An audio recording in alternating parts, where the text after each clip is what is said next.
Friends, कैसे हैं आप सभी लोग और welcome back to my another video.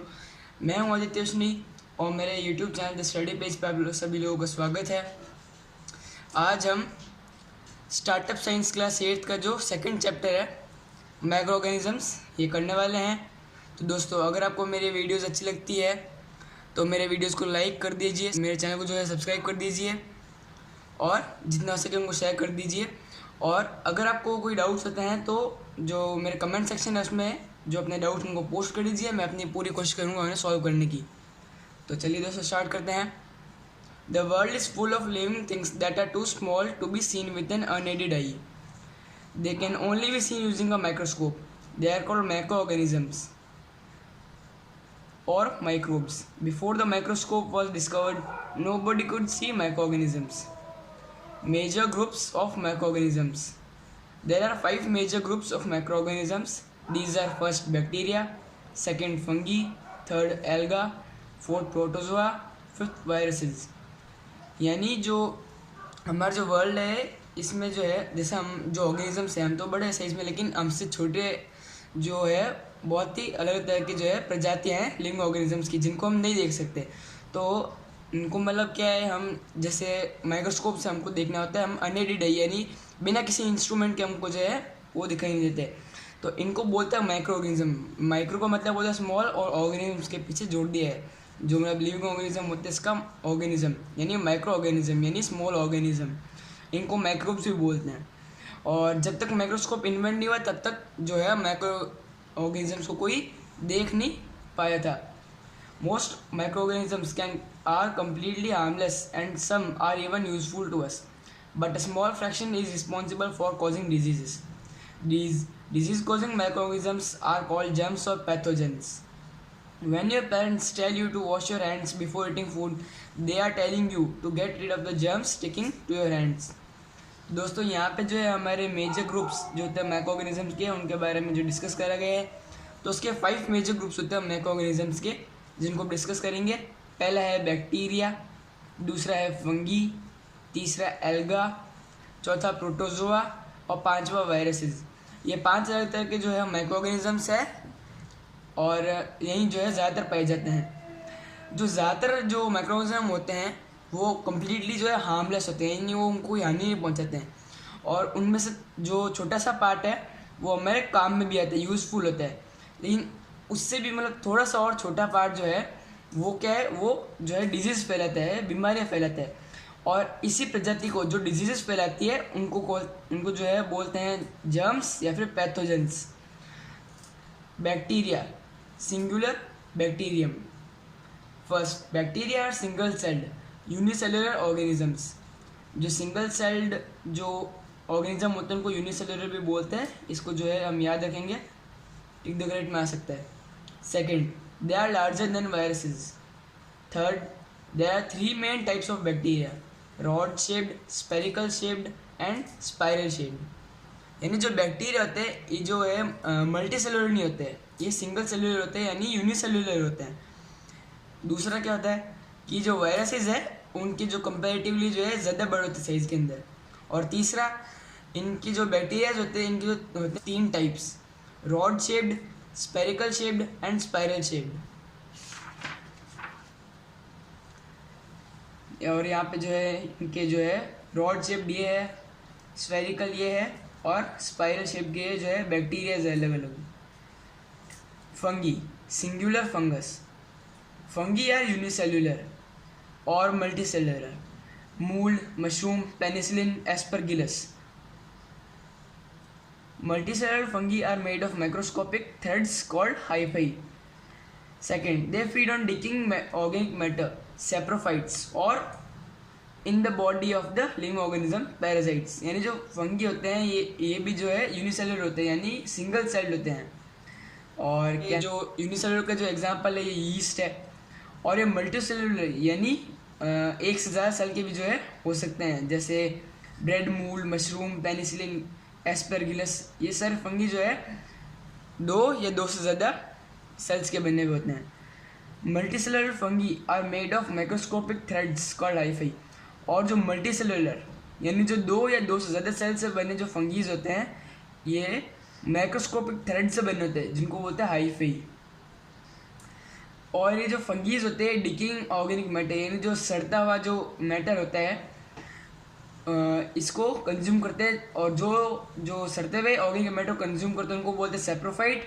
और जो है लिविंग ऑर्गेनिज्म के अंदर ये अपनी मतलब जो है ज़िंदगी जीते हैं या उनके ऊपर डिपेंड करते हैं उनको बोलते हैं parasite. Algae singular alga. First, algae are unicellular chlamydomonas और multicellular spirogyra fucus, figure 2.5। Second, they are green organism capable of preparing their own food. Third, they live in water. यानी जो एल्गी होते हैं ये भी यूनिसेलुलर भी हो सकते हैं और मल्टी सेलुलर भी हो सकते हैं। और जो मल्टी सेलुलर उसके एग्जांपल है स्पायरोगैरा फ्यूकस, और जो यूनिसेलुलर है उसका एग्जांपल है कैमलाइडोमोनास।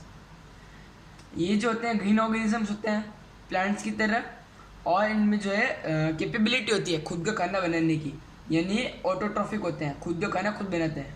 और ये जो होते हैं पानी के अंदर रहते हैं mainly. Protozoa. First, protozoa are single unicellular animals. Second, they can not prepare their own food.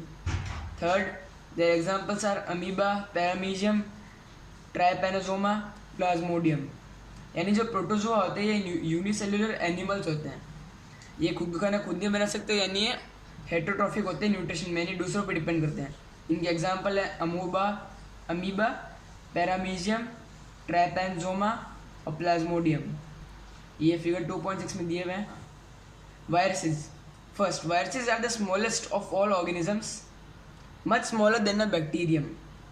Second, they are not cells and do not contain cell organelles. They are made up of genetic material surrounded by a protein coat. Third, they cannot multiply on their own. For this, they need to enter a living host cell. Outside the host cell, the virus does not show any characteristics of living things. They do not feed, respire, excrete, grow or multiply.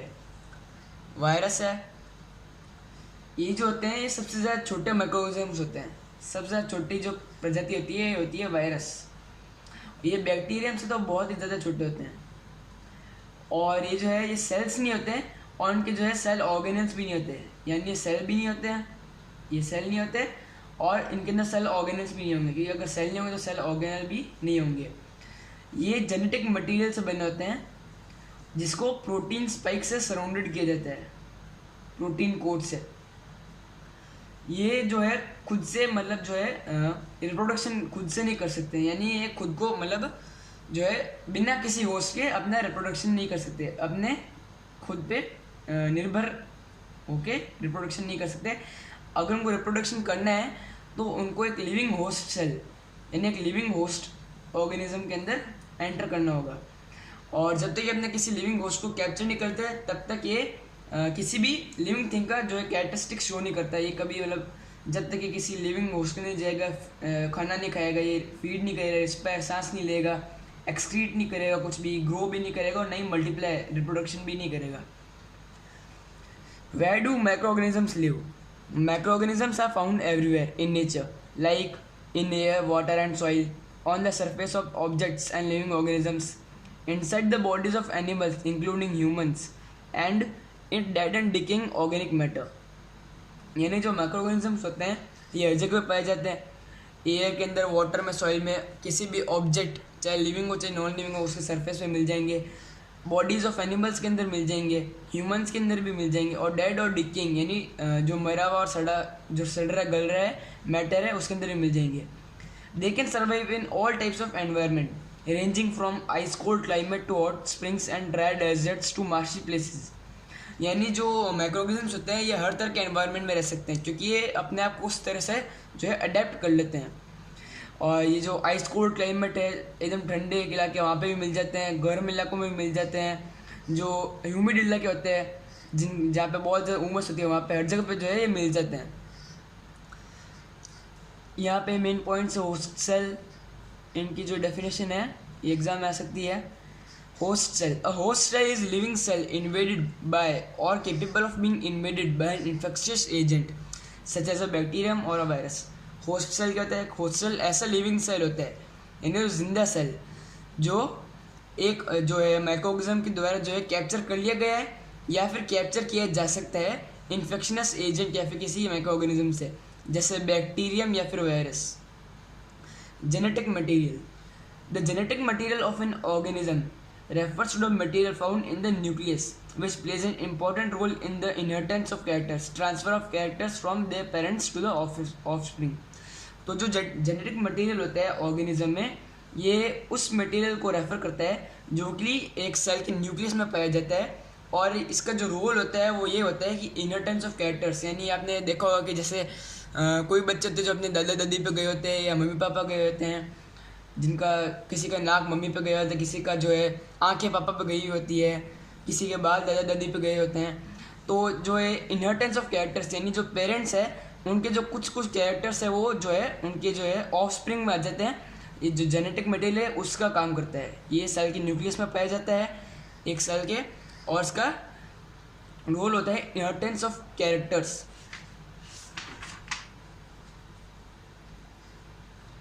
Useful microorganisms.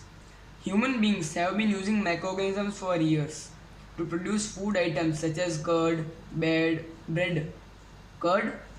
and cheese. In addition, microorganisms are useful to us in a number of ways. Different uses of microorganisms are listed below. First, in preparation of food items such as curd, bread and cheese. In industry to produce alcohol, wine and vinegar, also known as acetic acid. In agriculture, to increase soil fertility by nitrogen fixation. Fourth, in preparation of medicines such as antibiotics and vaccines. For cleaning the environment, in sewage treatment and as a source of food। यानी जो microorganisms जो हमारे useful microorganisms है उनके बारे में यहाँ पे बात की जा रही है। तो जो ह्यूमन बींग्स है वो जो माइक्रोऑर्गेनिजम्स का इस्तेमाल है सालों से करते आ रहे हैं डिफरेंट फूड आइटम्स को प्रोड्यूस करने में, जैसे जो है कर्ड है, ब्रेड है, चीज़ है, दही है, ब्रेड वगैरह, इन चीज़ों को बनाने में इस्तेमाल में रहते हैं। और इसके अलावा माइक्रोऑर्गेनिज्म से दूसरे बहुत सारे काम होते हैं जो नीचे दिए हुए हैं, जैसे इनसे फूड आइटम बनते हैं, कर्ड, ब्रेड, चीज़ बन जाता है। इंडस्ट्री में इनसे अल्कोहल बनता है, वाइन बनती है और विनेगर भी बनता है इससे।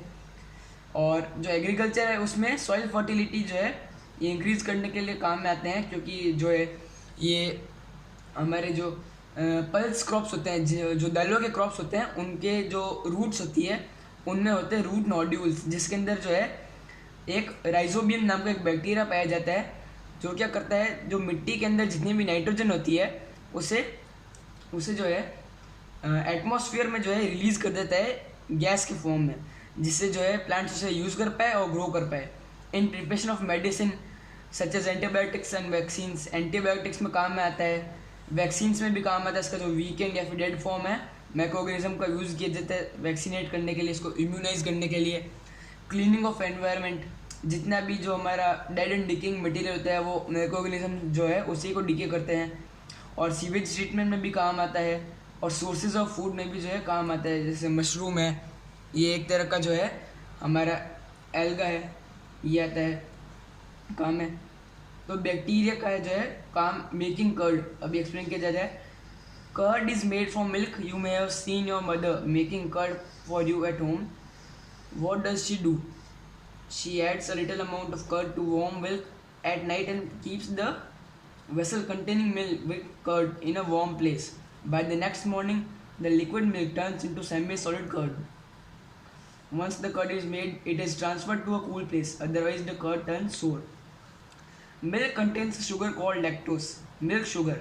Curd contains certain bacteria of which the bacterium Lactobacillus helps in the formation of curd. It converts the lactose in the milk into lactic acid. The process of curd formation from milk is called curding of milk. तो जो curd होता है यानी जो दही होता है वो जो आपको पता ही होगा दूध से बनाया जाता है।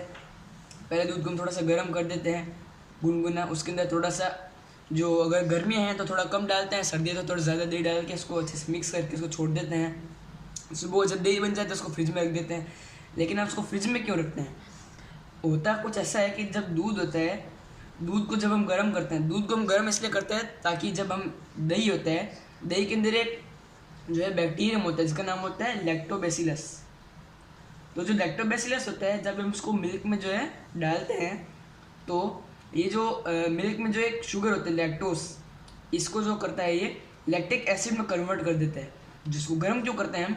तो गर्म हम इसलिए करते हैं क्योंकि अगर दूध ठंडा हो गया तो जो लैक्टोबैसिलस बैक्टीरियाज होते हैं, ये जो स्लो डाउन हो जाती है इनकी ग्रोथ, और ये जो अपना काम नहीं कर पाते और बाद में मर जाते हैं, और उनका काम जो है पूरा नहीं हो पाता, दही जो है हमारा जम नहीं पाता। इसलिए हम उसको थोड़ा गुनगुना कर देते हैं ताकि लैक्टोबैसिलस जो इनकी ग्रोथ हो जाए और अपना जो है दही का जो है कन्वर्जन कर दे। लेकिन उसके बाद में दही जमने के बाद में हम उसको ठंडी जगह पे या फिर फ्रिज में रख देते हैं। क्यों? क्योंकि अगर उसको तो भी गर्म जगह पे रखेंगे तो लैक्टोबैसिलस अंदर जिंदा रहेंगे, उनकी ग्रोथ होती रहेगी, जिसकी वजह से और भी ज़्यादा लैक्टिक एसिड बनाते जाएंगे। और आपको पता ही जो एसिड होते हैं वो खट्टा होता है, जिसकी वजह से लैक्टिक एसिड ज़्यादा होने की वजह से क्या होगा, जो दही है वो खट्टा ज़्यादा हो जाएगा। इसलिए जब दही जो है हमारे जम जाते हैं उसको हम जो है फ्रिज में रख देते हैं। और जो प्रोसेस होता है दही बनने का दूध से, उसको बोलते हैं curding of milk. Bacteria making cheese, dairy products such as cheese and paneer are made by using bacteria lactobacillus and streptococcus.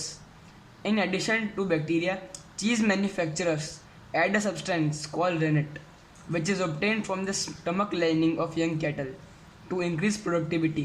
Nowadays, alternate sources of rennet ranging from plants, fungi, and microbial sources are used as substitute for animal rennet. जो dairy products होते हैं जैसे चीज़ हो गया हमारा, पनीर हो गया, ये भी जो है बैक्टीरिया की मदद से बनाए जाते हैं, जिसमें लैक्टोबैसिलस जो हमारे दही में काम आता है उसको भी इसमें इस्तेमाल ले सकते हैं, और स्ट्रेप्टोकोकस को भी जो है काम में ले सकते हैं। और जो बैक्टीरिया है उसके अलावा जो चीज़ मैन्युफैक्चरर्स होते हैं, चीज़ मैन्युफैक्चरर्स होते हैं, ये इसमें एक और चीज़ मिलाते हैं, रेनेट। और ये जो है स्टमक लाइनिंग होती है यंग कैटल की, जो छोटी भेड़ होती है ना, उसकी जो स्टमक लाइनिंग होती है उससे जो है ये जो है ऑब्टेन किया जाता है, उसको भी इसके अंदर ऐड करते हैं ताकि इसकी जो प्रोडक्टिविटी है वो बढ़ जाए। लेकिन आजकल क्या है, आजकल इसके जो अल्टरनेटिव सोर्सेज हैं, दूसरे रास्ते भी मिल गए रेनेट के, जो हम जो अब आजकल जो है रेनेट को हम जो रेनेट है उसको हम प्लांट से निकाल सकते हैं, फंगी से निकाल सकते हैं और माइक्रोबियल सोर्सेज से निकाल सकते हैं, जिसकी वजह से है जो stomach lining of young cattle जो है यहाँ से मतलब जो है हटा दिया गया प्लांट से, फंगी से या फिर माइक्रोबियल सोर्सेज से जो है हम रेनेट ले लिया करते हैं, और ये सब्स्टिट्यूट की तरह काम करते हैं। एनिमल रेनेट जो हम कैटल से निकालते हैं उसकी सब्स्टिट्यूट की तरह ये जो है काम करते हैं। Yeast making bread and other food items. Yeast a single celled fungus plays an important role in the formation of bread, cakes, pastries, idlis, dosas and dhokla. To make bread, yeast is added to a mixture of flour, wheat or maida with sugar and warm water. It is needed to make a soft dough. The dough is left for about 2 to 3 hours. You will observe that the dough rises in volume. This happens due to the production of carbon dioxide by the respiration of yeast cells. Bubbles of the gas fill the dough and increase its volume. Baking of the dough drives off the carbon dioxide, making the bread porous and spongy. Yeast is also used in the preparation of many food items like idli, dosa and dhokla. The release of carbon dioxide by the yeast cell makes the food item soft. The tiny holes which you see in case of idli, dosa and dhokla are air spaces created by the escape of carbon dioxide gas. यानी yeast है, एक single celled fungus है, वो जो है एक important role play करता है इन द फॉर्मेशन ऑफ ब्रेड, यानी ब्रेड को बनाने का काम आता है, केक्स, पेस्ट्रीज, इडली, डोसा और ढोकला बनाने में जो है काम आता है। ब्रेड बनाने के लिए जो होता है यीस्ट को जो है एक मिक्सचर होता है आटे का, उसमें जो है ऐड किया जाता है, जो होता है वीट या फिर मैदा का होता है, और उसके अंदर जो है चीनी और गर्म जो गुनगुना पानी है वो अंदर डाला जाता है। उसके बाद में उसको जो है गूंथा जाता है और उससे एक सॉफ्ट आटा जो है बनाया जाता है। बाद में उस आटे को 2 से 3 घंटे के लिए छोड़ दिया जाता है। तो उन 2 से 3 घंटे में क्या होता है, उन 2 से 3 घंटे में जो यीस्ट सेल्स होते हैं वो उस आटे के अंदर ग्रो करते हैं, और आटा गर्म होता है तो इसलिए वो जल्दी ग्रो कर लेते हैं क्योंकि उसमें गर्म पानी इस्तेमाल किया जाता है, इसलिए जल्दी ग्रो होता है। और अंदर जो है जो ये यीस्ट है ये लिविंग ऑर्गेनिजम्स है, इसलिए जो है ये रेस्पिरेशन करेंगे, जिसके से जो है कार्बन डाइऑक्साइड जो है अंदर प्रोड्यूस होगी। तो इन 2-3 घंटे में जो है कार्बन डाइऑक्साइड जो है प्रोड्यूस होती है। और ये इसका जो एक फ़ायदा होता है कि जो हमारा जो ब्रेड होता है ये जो है स्पंजी बनता है इसकी वजह से, इसलिए इसके अंदर हम जो है यीस्ट को ऐड करते हैं ताकि जो है हमारा जो ब्रेड है स्पंजी बनता है। उसके बाद में क्या होता है, तो धीरे धीरे आटा जो है एकदम जो है फूल जाता है और उसके अंदर कार्बन डाइऑक्साइड बढ़ जाती है। और जब हम इस आटे को जो पकाते हैं जब हम इस आटे को पकाते हैं तो उसमें सारी कार्बन डाइऑक्साइड निकल जाती है, जिससे जो ब्रेड होता है इसमें जो है छेद हो जाता है, पोरस हो जाता है, जिसके अंदर से जो है मतलब एयर पास होती है और ये जो है स्पंजी बन जाता है। यानी टोटल मिला के जो है जो यीस्ट है जो ब्रेड को बनाने में एक जो है इम्पोर्टेंट रोल प्ले करता है। यीस्ट को जो preparation of many food item like idli, dosa और ढोकला में भी काम लिया जाता है। जो रिलीज ऑफ कार्बन डाइऑक्साइड होती है by yeast cell makes the food item soft. मैंने आपको बताया था कि रिलीज करते हैं कार्बन डाइऑक्साइड, जिससे जो फूड आइटम होते हैं सॉफ्ट हो जाते हैं। और जो अंदर छोटे छोटे छेद होते हैं जो इडली, डोसा, ढोकला में मिलते हैं वो एयर स्पेसिस होते हैं, जिनके अंदर से जो है कार्बन डाइऑक्साइड निकलती है पकने के टाइम पे। Commercial use of microorganisms in the production of alcohol, wine and vinegar. Yeast is used for the production of alcohol, wine and beer on a large scale. For this, yeast is grown on plant materials that are rich in natural sugar, such as grains like barley, wheat and rice, and fruit juices. Yeast cells grow in the absence of oxygen and convert the sugar present in the fruit juices and grains into alcohol, ethanol. यानी जो yeast है इसका जो production होता है जो use है वो प्रोडक्शन के लिए होता है, अल्कोहल के प्रोडक्शन के लिए, वाइन का प्रोडक्शन के लिए और बियर बनाने के लिए, वो भी जो है लार्ज स्केल पे। इसके लिए क्या किया जाता है, यीस्ट को जो है प्लांट मटेरियल्स पे क्या करा जाता है, ग्रोन करा जाता है। और ऐसे प्लांट मटेरियल्स पे जो होते हैं रिच होते हैं नेचुरल शुगर्स के अंदर, जैसे जो बार्ली का ग्रेन है इसके ऊपर, वीट पे, राइस पे और फ्रूट जूसेस पे। तो जो यीस्ट सेल्स होते हैं ये एब्सेंस ऑफ ऑक्सीजन में इनको जो है ग्रो कराया जाता है। तो जो नेचुरल शुगर होती है उसको जो है अपनी ग्रोथ के लिए क्या करते हैं, इसको जो है इनको कन्वर्ट कर देते हैं, इनका जो शुगर होता है नेचुरल शुगर उसको कन्वर्ट कर देते हैं अल्कोहल में या फिर इथेनॉल के अंदर।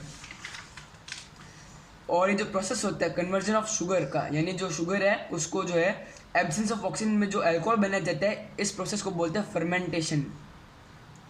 और ये जो फर्मेंटेशन का जो ये प्रोसेस है इसको पहली बार डिस्कवर किया था लुइस पैस्चर ने इन द ईयर 1857 में। जो है फर्मेंटेशन को डिस्कवर किया था लुइस पैस्चर ने। ये यहाँ पे दिया हुआ भी इसका पूरा प्रोसेस। जो शुगर होती है या फिर जो ग्लूकोज होता है in the absence of oxygen, यानी जो ऑक्सीजन की जो है कमी के अंदर जो यीस्ट सेल है इसे प्रोसेस करते हैं और उससे बनता है अल्कोहल या फिर इथेनॉल, जिसको हम बियर, वाइन में यूज़ करते हैं। The fungus Aspergillus is use for the production of alcohol and citric acid. Citric acid is used in the soft drink industry.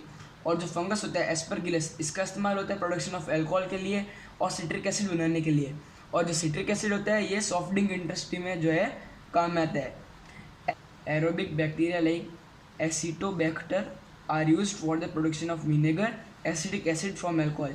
यानी जो एसिटोबैक्टर होता है इसका इस्तेमाल होता है विनेगर बनाने के लिए, जिसको बोलते हैं एसिटिक एसिड, जो है अल्कोहल से बनाता है ये। यानी अल्कोहल से विनेगर बनाने का काम जो है एसिटोबैक्टर करता है। दोस्तों आज के लिए इतना ही, बाकी का जो हमारा पार्ट है वो हम अगले वीडियो में कवर करेंगे।